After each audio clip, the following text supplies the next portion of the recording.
D'abord, Monsieur Didier Deschamps, on vous remercie d'avoir accepté notre Un plaisir. demande. On aimerait tout d'abord avoir votre avis sur le tirage au sort de la Coupe du Monde. On va commencer. Le groupe de l'Algérie, tout d'abord, l'Algérie qui a hérité d'un groupe de la Belgique, la Corée du Sud et la Russie. Vous connaissez les trois équipes. Oui, la Belgique, oui, on les a joués. C'est une très bonne nation. Ils ont des joueurs assez jeunes, mais qui jouent dans les plus grands clubs et qui obtiennent de très très bons résultats ces dernières années. Donc, elle peut être une des équipes qui peuvent avoir l'ambition d'aller assez loin dans cette compétition. La Russie de Capello. Russie, c'est jamais évident, bon, avec Capello et l'expérience qu'il a aussi, donc c'est jamais facile, même si il y a beaucoup moins de joueurs qui évoluent à l'étranger, ils sont surtout des locaux maintenant, mais la Russie est pratiquement systématiquement présente aux grandes compétitions aussi, donc c'est pas un adversaire facile non plus. Êtes-vous d'accord avec ceux qui disent la Russie soit tout ou rien? Oui, mais c'est quoi tout ou rien? C'est se qualifier ou être éliminé, mais c'est valable pour tout le monde. Une Non, non, coupe, c'est-à-dire durant une phase finale. Soit ils sont forts, ils écrasent tout le monde, soit écraser tout ils le sont. monde, peut-être pas, mais aujourd'hui, il y a des équipes, des nations qui sont plus fortes que la Russie, que nous, que de beaucoup de. Et que l'Algérie aussi. Après, il y a la vérité du terrain, mais voilà, il y a peut-être moins d'individualité qu'il y avait les années passées, mais il y a un collectif qui est assez compétitif, quoi. La Corée du Sud. Mais eux, je ne connais pas, sincèrement, quoi. Après, c'est jamais évident. Les joueurs, ils évoluent sur un autre continent, donc on les voit peu aussi.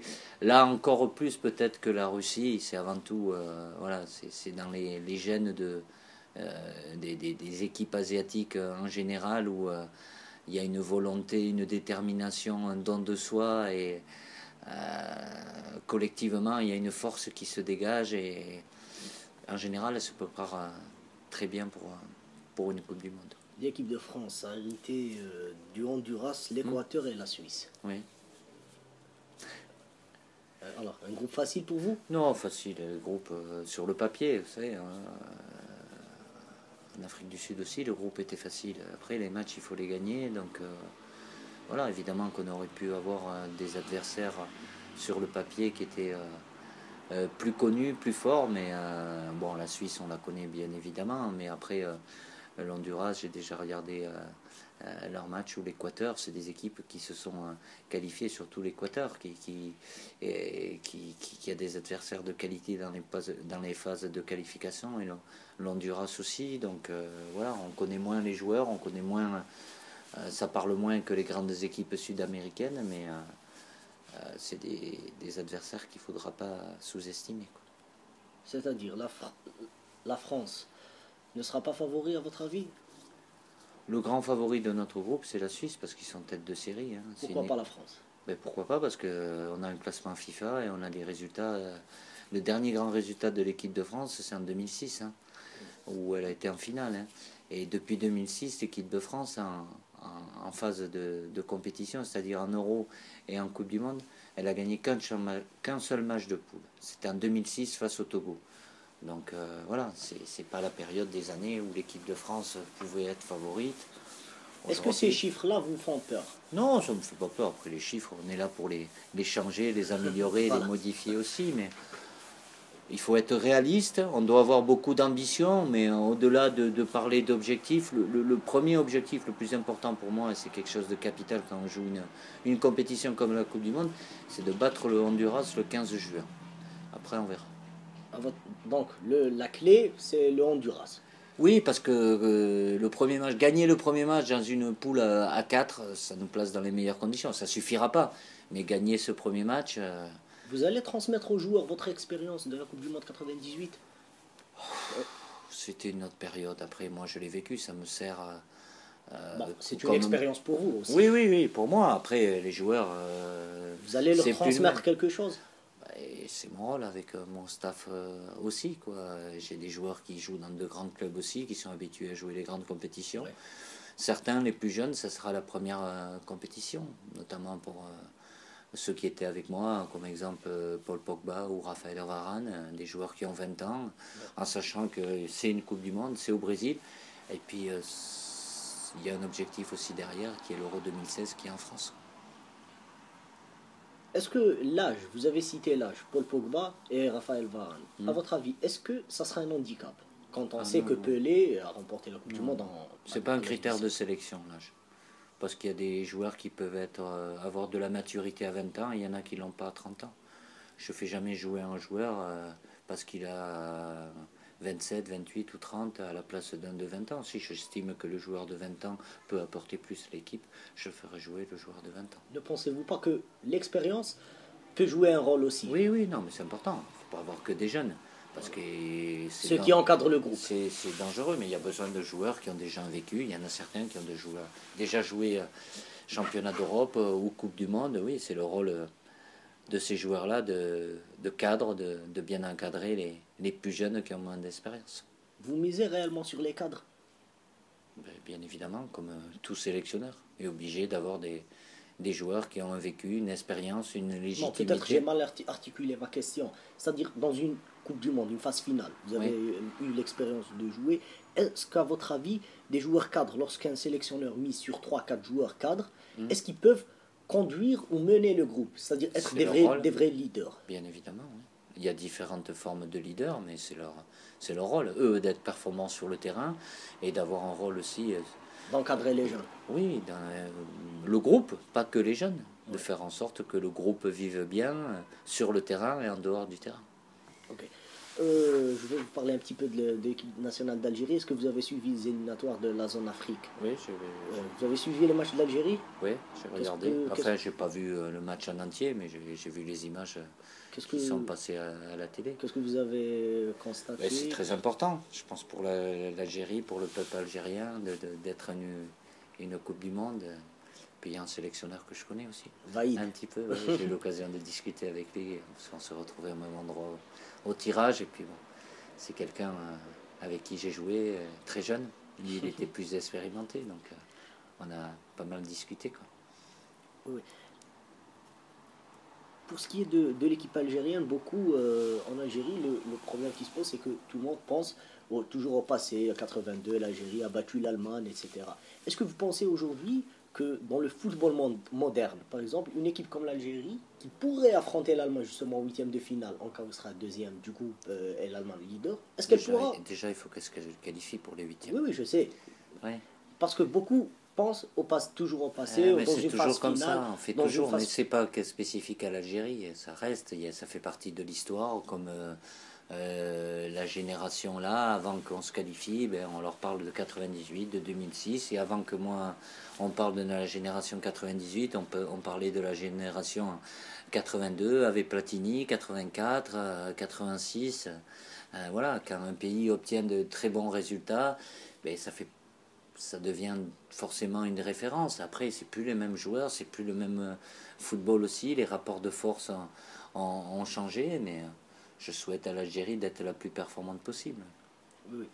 Pour ce qui est de l'équipe de France, est-ce que vous avez trouvé quelques difficultés lors des éliminatoires? On sait que vous étiez tombé sur l'Espagne quand même.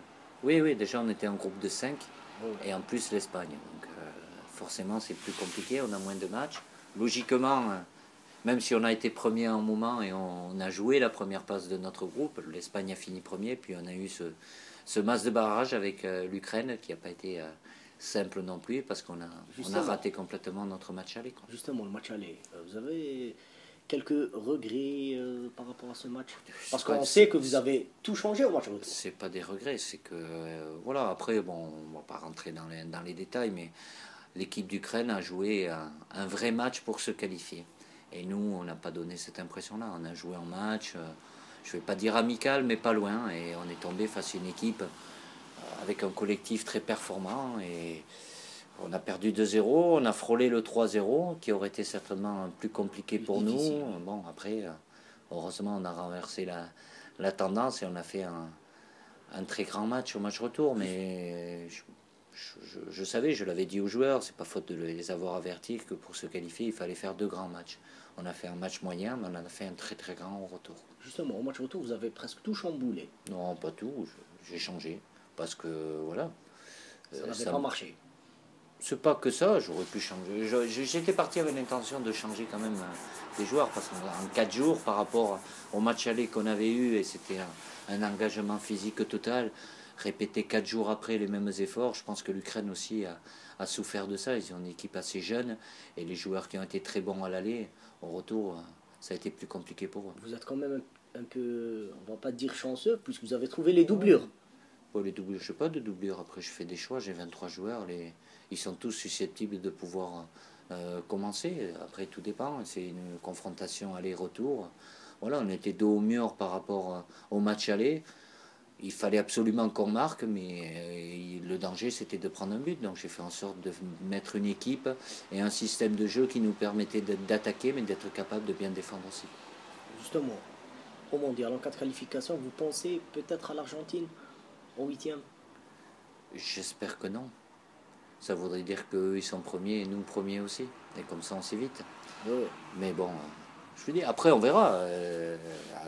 Au-delà du premier objectif de gagner le premier match, on va commencer cette compétition et ces matchs de poule pour finir premier. Après, je ne sais pas ce qui peut se passer dans le groupe de l'Argentine, mais pensons déjà, on connaît nos 3 adversaires de poule, donc pensons déjà à faire 3 bons résultats contre ces équipes-là. Justement, il y a 16 ans, durant de cette même période, vous prépariez la Coupe du Monde en tant que capitaine d'équipe Oui. de l'équipe de France avec le rêve qui était de gagner la Coupe du Monde. Aujourd'hui, vous préparez cette équipe en tant que sélectionneur d'équipe de France. Est-ce que vous ressentez le même sentiment? C'est pas pareil parce que c'était en France. Là, c'est une Coupe du Monde, c'est au Brésil. Donc c'est fantastique de pouvoir faire une Coupe du Monde au Brésil. La dernière Coupe du Monde au Brésil, c'était il y a 60 ans. C'est le pays du football, donc voilà, c'est dans un rôle différent, mais c'est toujours une fierté et un honneur pour moi d'être à la tête de l'équipe de France. Et je la prépare avec, voilà, avec beaucoup d'ambition, bien évidemment. Les joueurs doivent en avoir aussi, mais c'est pas du tout les mêmes conditions que dans lesquelles on a préparé 98. Voilà. On disait de la composante de l'équipe de France de votre génération qu'elle était très mûre mentalement pour son âge. Comme en témoigne l'image marquante de la finale de l'Euro 2000. Vous étiez restés Oui, ensemble dans du match. l'intimité sur le terrain. Ne pensez-vous pas que la différence avec la génération de footballeurs actuels, au-delà du talent, réside au niveau de la maturité? Maturité, c'est une question d'expérience, après d'état d'esprit. La maturité, il y en a, ils peuvent l'avoir à 20 ans, il y en a, ils l'auront pas à 30 ans. Après, c'est une autre génération, c'est pas spécifique à la France, c'est valable dans tous les pays du monde aussi. Après, ce que je souhaite, c'est que la grande majorité des joueurs puissent être dans des grands clubs français ou étrangers pour être habitués au quotidien à cette exigence de résultats, jouer, se préparer, s'entraîner et jouer les matchs dans l'obligation de les gagner. Dans notre génération, dans ma génération, oui, on était énormément de joueurs à l'étranger, il y en a toujours. C'était dans de très grands clubs aussi. Oui, j'ai des joueurs français qui sont dans de très grands clubs, j'en ai encore qui sont en France aussi, donc après, je m'adapte par rapport aux joueurs que j'ai aussi. Je vais oser maintenant une question que les médias français peut-être Ah bon? n'ont pas posée. Je sais pas. Didier Deschamps qui a pour philosophie dans le football de croire aux vertus du travail et de ne craindre personne. Est-ce qu'il vise le titre de champion du monde? Droit au but, la question. Non, aujourd'hui, non, c'est pas. Ah, j'ai beaucoup d'ambition, les joueurs, je veux qu'ils aient beaucoup d'ambition. Aujourd'hui, quand on voit notre classement FIFA et les derniers résultats depuis 2006, c'est impossible de dire oui, on va jouer la finale de la Coupe du Monde. Il y a d'autres pays qui ont pris beaucoup d'avance et qui ont des résultats et beaucoup plus d'expérience que nous. Mais on doit avoir l'objectif d'aller le plus loin possible.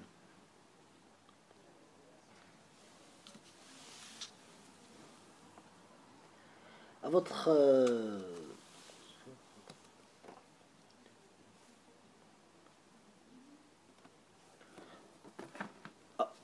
à votre arrivée en équipe de France, vous avez hérité enfin, du groupe avec l'Espagne. Vous avez quand même pu rivaliser avec l'équipe d'Espagne. contrairement à beaucoup d'équipes, notamment là-bas en Espagne, où la France avait fait un match vraiment exceptionnel. C'était dû à quoi? Pourtant, vous étiez de nouveau à la tête de la sélection. Vous avez tout de même, en un laps de temps, vous avez révolutionné. Sur ces matchs-là, on a été les 2 fois par an. Au retour aussi, on n'est pas passé loin. Là-bas, on aurait peut-être même mérité de gagner. Avec un petit peu de chance, la France aurait pu largement s'imposer. Un peu de chance ou de réussite aussi, parce qu'on a un but valable qui a été annulé aussi. Donc même si Hugo Lloris avait arrêté un pénalty, non, mais c'est se mettre dans les conditions. Peu importe l'adversaire, en football, tout est possible. C'est tout faire pour gagner le match, que ce soit l'Espagne ou n'importe quelle nation. Après, la difficulté au niveau international, c'est d'avoir de la régularité. Voilà. Il y a des footballeurs binationaux qui ont été formés en France et qui ont fini par choisir l'Algérie, comme Belfodil. Oui, l'Algérie ou d'autres. Ou d'autres pays, voilà, du Maghreb, ou même l'Afrique noire aussi. Est-ce que vous êtes d'accord avec ce qui se passe actuellement? C'est-à-dire former des joueurs. Je ne suis pas d'accord ou pas d'accord. Ils ont cette liberté-là. Ils peuvent la choisir. Les règlements leur permettent. Et en France, on a beaucoup de joueurs des binationaux. Donc après, c'est regrettable par rapport aux clubs formateurs parce qu'ils investissent sur des jeunes joueurs ou même la fédération. Et il y a le risque qu'à 18, 20, 23, 25 ans, qu'ils puissent choisir.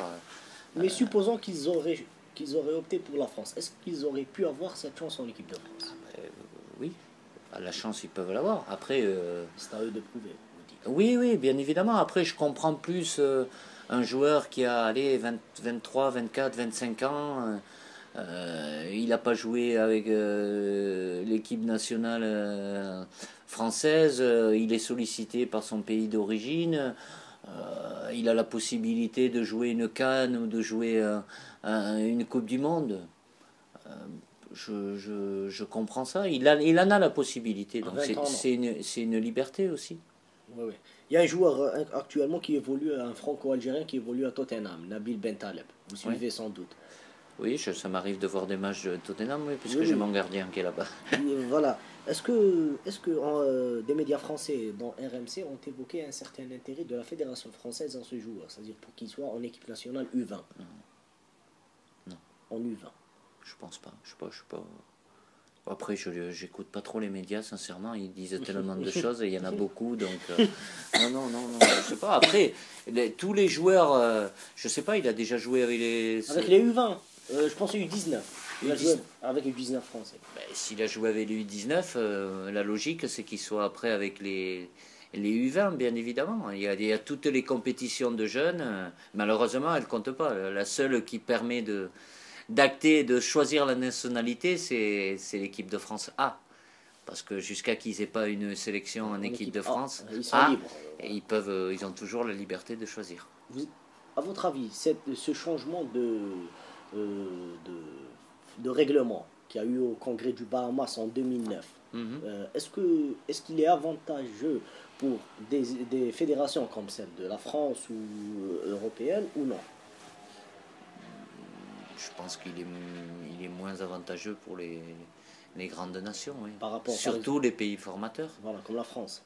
Parce qu'on investit, les clubs, la fédération investit sur des jeunes pour les amener au plus haut en équipe de France. Ils ne pourront pas tous y arriver, mais ceux qui s'en vont ou ceux qui choisissent un autre pays, en général, ils font partie des meilleurs aussi, mais on ne peut rien y faire, on est obligé de subir.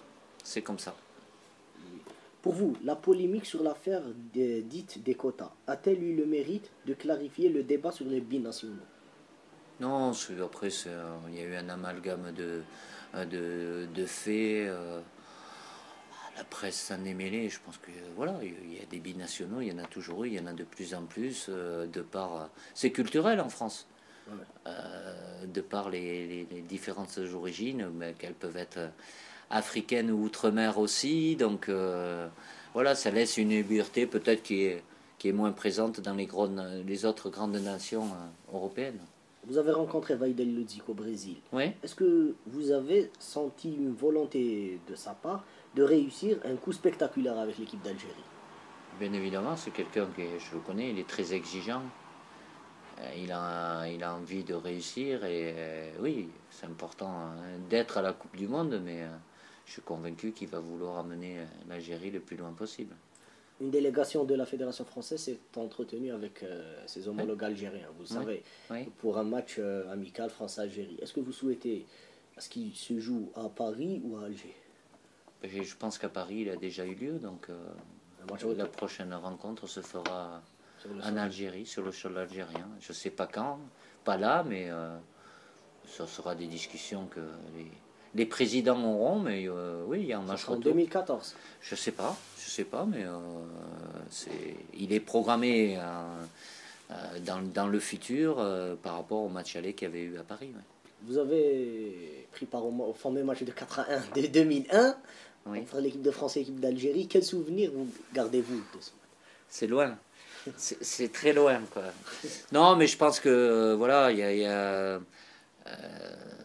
le football, ça doit rester un sport. Malheureusement, lorsqu'il y a des rencontres comme ça, France-Algérie, on parle de beaucoup de choses Extra sportif. extra-sportives. Voilà.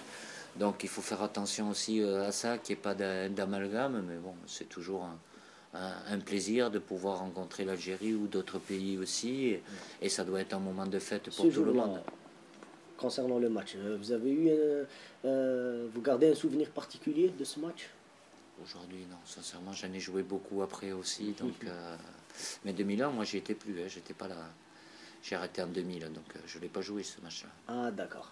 J'étais déjà à la retraite. Donc, À la retraite je l'ai vu à la télé. internationale. Voilà. J'ai arrêté après l'Euro, moi, donc je l'ai vu à la télé, c'est tout.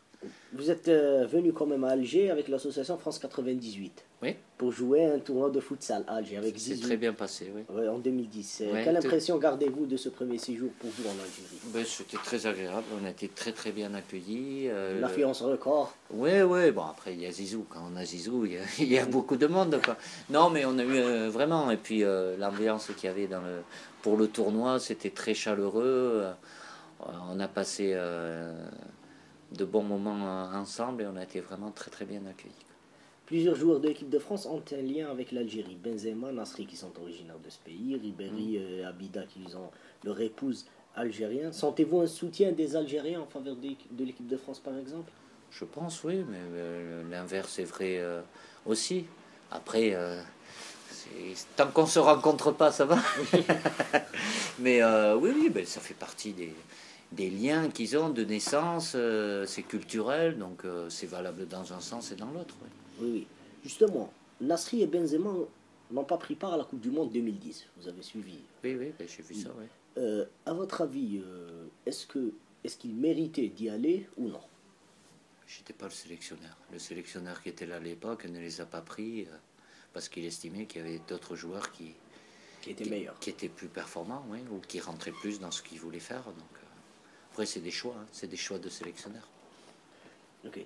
Vous avez eu la chance de jouer dans différents championnats, la France, l'Italie, l'Espagne, l'Angleterre, chacun avec ses spécificités bien sûr. Suivant votre expérience et votre connaissance du profil du footballeur algérien, quel championnat conviendrait le mieux à ses qualités? Un grand joueur, il peut s'imposer partout. Il n'y a pas de souci. La qualité qu'on ressort du joueur algérien, c'est cette dominance technique, avec cette facilité à dribbler, à éliminer. Donc, toutes les équipes dans tous les championnats ont besoin de ces joueurs-là. En tant qu'ancien capitaine, vous êtes l'unique capitaine d'équipe de France champion du monde. Oui, mais il n'y en a qu'un. Hein. Il y en a. C'est moi. Justement, vous êtes Oui. l'unique. On sait que la Coupe du Monde 2010, après une Coupe du Monde 2006 où la France était à deux doigts de remporter son Ouais, second sacre deuxième mondial, titre. Ouais. en 2010 c'était la frustration pour tous les Français, c'était une déception totale pour tout le monde, mais notamment par ce qui s'est passé en dehors du terrain. Sans doute vous comprenez de ce que Ouais. comment vous avez suivi ces événements-là? Quel était votre avis si vous étiez là par exemple, toujours en tant que Oh capitaine non, mais d'équipe? j'y étais pas. Donc voilà, après c'est quelque chose. On est en 2014 aujourd'hui. Hein. C'était il y a 4 ans. Donc c'est quelque chose qui a été horrible pour le football français, l'image du football français. Mais c'était il y a 4 ans. Personne ne peut l'effacer. Mais aujourd'hui, ça sert à rien, et même les médias français, de reparler de ça. Ce qui est important, c'est ce qui nous attend à travers la Coupe du Monde au Brésil et l'Euro 2016. Et c'est pas en regardant ce qui s'est passé en 2010 que ça va changer les choses. Mais évidemment que ça a été un moment très pénible, et pour l'image du foot français, ça a été désastreux. La génération de 1998 a eu sa chance en France. Laurent Blanc, on parle de Zizou dans le futur, alors que notre génération, par exemple en Algérie, comme les Madjer et Belloumi, ceux qui ont écrit de lettres d'or le football algérien, n'ont pas eu cette chance de revenir dans le milieu footballistique. À votre avis, est-ce que le football doit revenir aux footballeurs?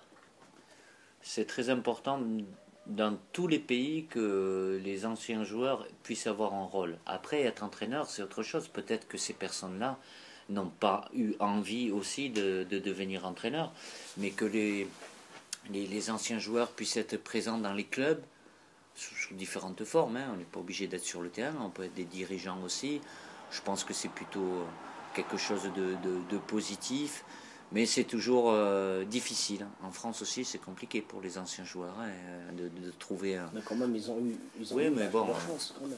Oui, mais vous parlez de 3 joueurs, il y en avait 23. Hein, donc, après, chacun, il faut s'investir aussi. Justement, chacun choisit sa... Voilà, il a la liberté de choisir. Après, il y en a peut-être peu qui ont envie de devenir entraîneur ou sélectionneur. Oui. Je reviens à une question que je vous ai posée à propos des joueurs franco-algériens. Aujourd'hui, si on voit par exemple un Sofiane Feghouli qui joue à Valence et Safir Taider qui évolue à l'Inter de Milan, c'est-à-dire 2 clubs qui ont un petit peu de l'envergure en Europe, est-ce que vous ne regrettez pas qu'ils aient choisi l'Algérie? C'est pas regretter, c'est comme ça, je peux rien y faire. Ils ont cette liberté de choisir, ils ont choisi. Voilà, parce que le règlement le permet. Donc, c'est des joueurs qui sont aujourd'hui qui sont pas sélectionnables. On sait tous que Gonzalo Higuaín, par exemple, Oui. qui est d'origine qui est né ici en France, Oui. qui pouvait jouer pour l'équipe de France, mais qui a choisi l'Argentine. C'est pareil. Donc, il a cette liberté. Voilà. Elle est valable dans le cas où c'est un qui aurait pu jouer avec la France et qui choisit un autre. Lui, il est quand même plus argentin que français quand même. Ils ont la liberté de choisir, il faut respecter cette liberté-là et l'accepter. Voilà. Après Manchester City et Malaga, la France, à travers le Paris Saint-Germain et l'AS Monaco, a elle aussi opté pour le recrutement à outrance, au déterminant de la formation. Les deux clubs. Pas forcément, non. Il y a des jeunes. Êtes-vous pour cette politique? Non, mais après, quand on voit les recrutements de Cavani et Falcao. Oui, mais il y a aussi Rabiot qui joue, il y a Matuidi, il y a Jallet. À Monaco, il y a Kurzawa qui a 20 ans, qui est un jeune français. Il y a Kondogbia, il y a Toulalan. Voilà, après, on ne choisit pas des joueurs par rapport à leur nationalité. Ils les choisissent par rapport à ce qu'ils ont besoin. S'ils ont un Français, ils prennent un Français, mais ils ont la liberté de prendre des étrangers. Ces 2 clubs-là ont de gros moyens.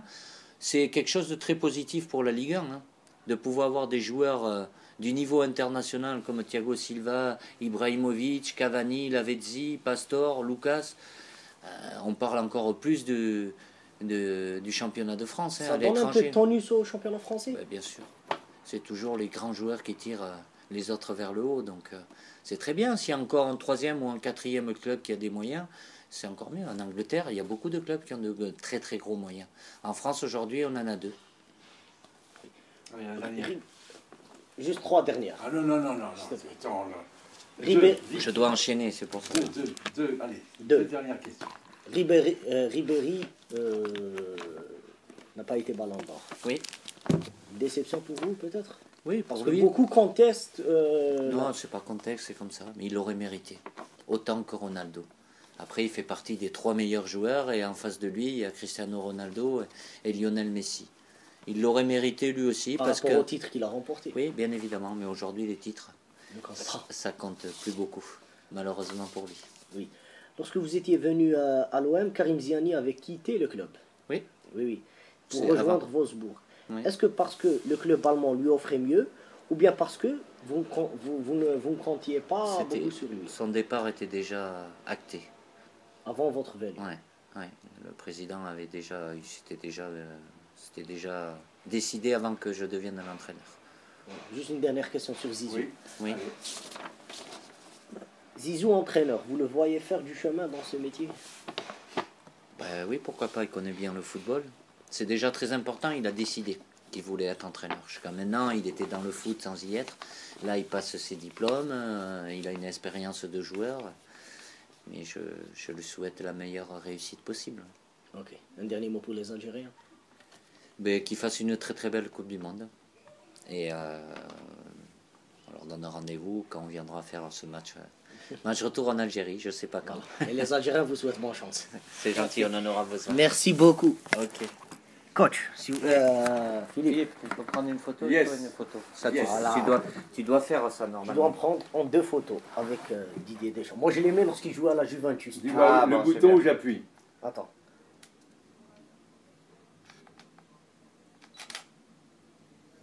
Voilà, tu appuies 2 fois ici. 2 fois 2 fois. 2 fois de suite. Voilà. Coach, moi je suis un fervent supporter de la Juve. C'est bien, Votre équipe. bien choisi. Allez, on y va. Une autre. Non, mais là, tu n'en as pas fait. Là, Non, sorti là, le... tu as fait sortir le flash. Là, oui, un, t'as fait là. Voilà. Notre si photo avec Didier Deschamps, comme ça. Allez. c'est bon. Allez. Non, il faut que tu laisses appuyer, Philippe.